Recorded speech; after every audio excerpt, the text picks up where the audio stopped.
different degrees of violence, and it's happening to white people, Hispanics, black people, Asians. It's happening everywhere. You can't put yourself in harm because you don't know what could happen. Once in a big while he hit me, but it was more of a mental thing that he had on me. My name is Melinda Gonzalez. I'm a founder of the nonprofit organization called Teen Self-Awareness.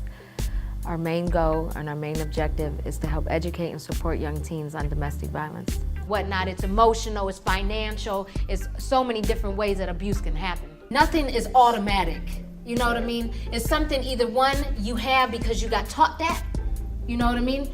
Or you educate yourself and stop depending on somebody else. I go around and I speak to youth. I tell them about my life story. I try to educate them that there's different ways of what is, a healthy and not healthy relationship. Like, you really have to make your choice. Nobody's gonna give it to you. When you turn 18, you become an adult, nobody owes you nothing.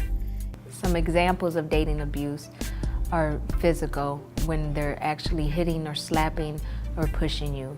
Emotionally, putting you down, making you feel belittled about yourself, controlling you, controlling where or how you do things, who you interact with. A guy who is usually abusive right away wants to be with you all the time. I want to be with you all the time. You don't need your friends. I want to talk to you all day long. I want to be next to you.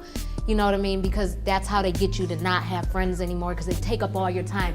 Once they get you in that mode, then slowly they start not giving you much time, but you still got to sit there and wait for me.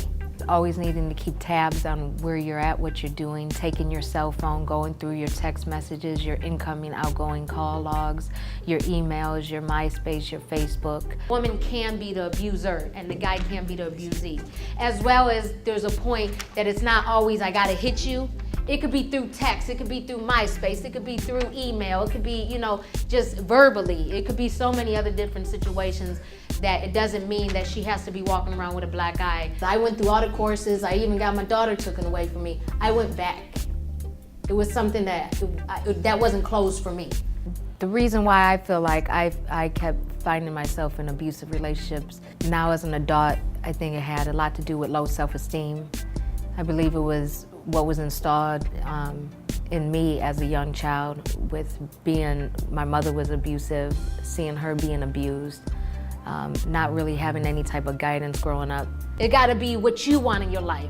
Are you gonna sit around and keep telling your story like, man, sorry for me, I don't know what to do next? Or are you gonna tell your story to educate and empower other people and empower yourself along the way? That's when it starts being your choice on what you want to do. When I was 14 years old, I was already in about 13 different foster homes, several different group homes. By the time I was 14, I found myself in an abusive relationship. By the time I was 16, I had my first daughter.